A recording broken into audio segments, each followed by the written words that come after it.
noite, professor Ulisses. Só corrigindo, professor Samuel Carvalho. Samuel Costa era o nosso antigo colega de sala. Ah, desculpa, lindo. Desculpa. É que a professora tá meia bêbada da academia. Do excesso de trabalho, né, professor? É. Bom, o meu tema é excesso da população negra no direito eleitoral, uma análise sobre a subrepresentação nos cargos eletivos, né? E eu trago como questionamento por que as pessoas negras são subrepresentadas em diversos espaços dentro da sociedade, né? Especialmente nos cargos eletivos, que em tese são cargos públicos e que em uma democracia representativa não deveria existir qualquer restrição desses grupos sociais, né? Ciente das intersecções que pode haver nesse tema, né, o trabalho aborda exclusivamente a subrepresentação da população negra no âmbito nacional e entende também que tem diversas variáveis, né, em relação a gênero, classe, região, etc. Bom, assim como destaca a nossa querida professora Eunice Prudente, né, o ponto de partida no Brasil foi um regime escravocrata e genocida, né? E ao longo do seu período histórico, houve cláusulas excludentes dessa mesma população nos direitos políticos. Primeiramente, né, trazendo um breve contexto histórico do direito eleitoral no Brasil, a partir da primeira Constituição brasileira, a Constituição de 1824, ainda no período escravagista, ocorreu a primeira eleição no âmbito nacional, né?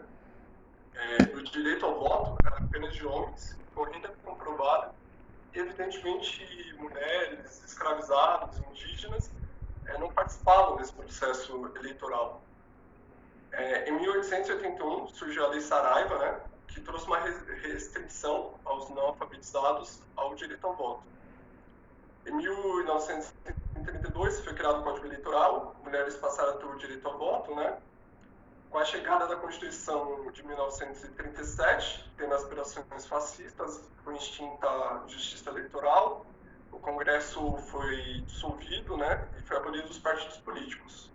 Bom, esses direitos foram retomados com a Constituição de 46, que novamente foram extintos, né, com o Pacto Institucional de 64 e conjuntamente com a Constituição de 67, através de um golpe militar. E com um processo de redemocratização, foi promulgada a Constituição de 88, que nos trouxe a democracia representativa, né? Um destaque, além de todas as outras garantias constitucionais, foi o direito ao voto dos não alfabetizados, né? Pois o índice, naquela época de não alfabetos, correspondia a 25% da população, ou seja, um quarto da população não tinha esse direito ao voto.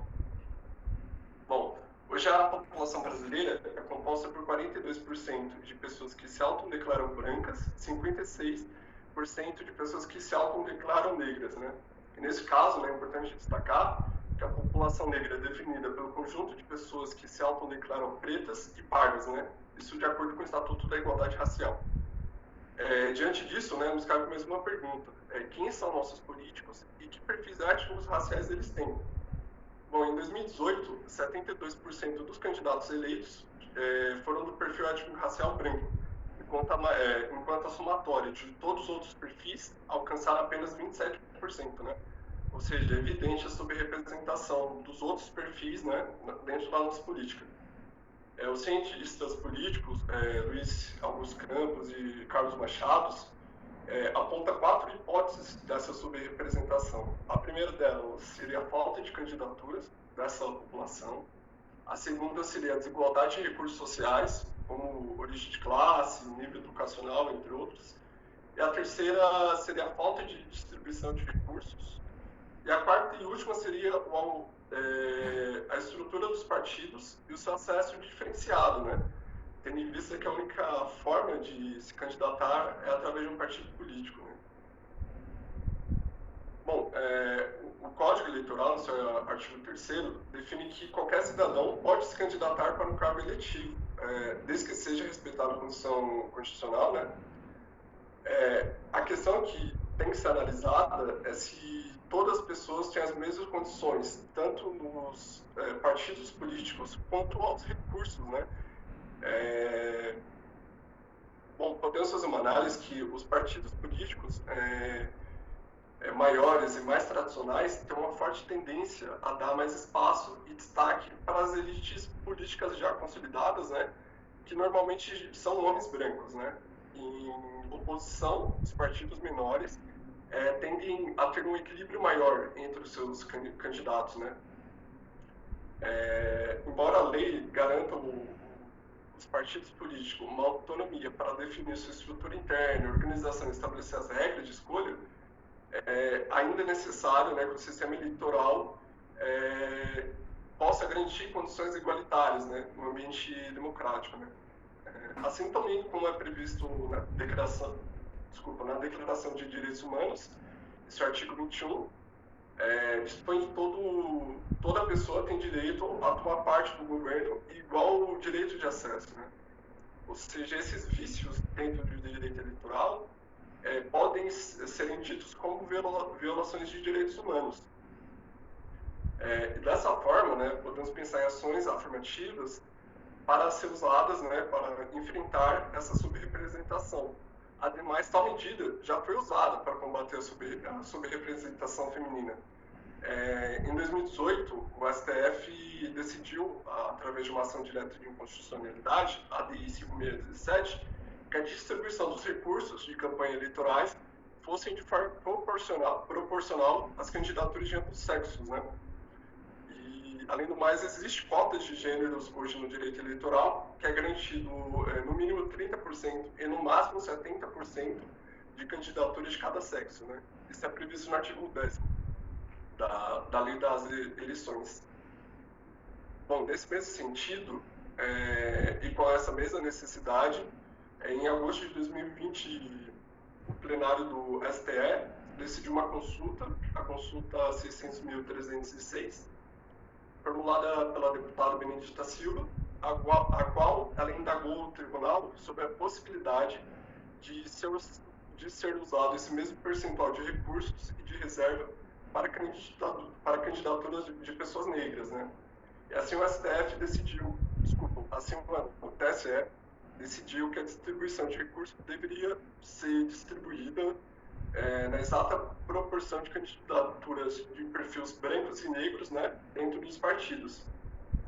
Bom, a partir daí, né, tendo em vista essa decisão, podemos fazer uma breve análise a respeito da eficácia dela nas eleições antes dessa eleição e após dessa eleição. Na eleição municipal de 2020, comparada à de 2016, teve uma queda de 2.293 candidaturas brancas, né? E teve uma alta de 1.194 candidaturas eleitas no perfil pardo, e no perfil preto teve uma alta de 732 candidaturas eleitas, né? Nas eleições gerais de 2022, comparado com as eleições gerais de 2018, o perfil branco, né, teve uma queda de 148 candidaturas, o perfil pardo teve uma pequena alta de 38 candidaturas, e o perfil preto teve uma pequena alta de 20 candidaturas. Como podemos analisar, nas últimas eleições, após essa decisão, houve uma queda no percentual dessas candidaturas no perfil branco, né? Em contramão, houve uma alta no percentual de candidaturas nos perfis pretos e pardos, né? Embora ainda haja uma carência de estudos acerca desses dados, inclusive também pode ter havido fraudes, né, no intuito de receber recursos, né? Tendo em vista também que é usado o sistema da autodeclaração. E, então, essas possíveis fraudes devem ser investigadas pelo Ministério Público Eleitoral, né? E, por fim, apesar dos resultados ainda serem humildes, é de imenso avanço no sentido do enfrentamento da subrepresentação, né? E para a busca de uma democracia representativa de fato.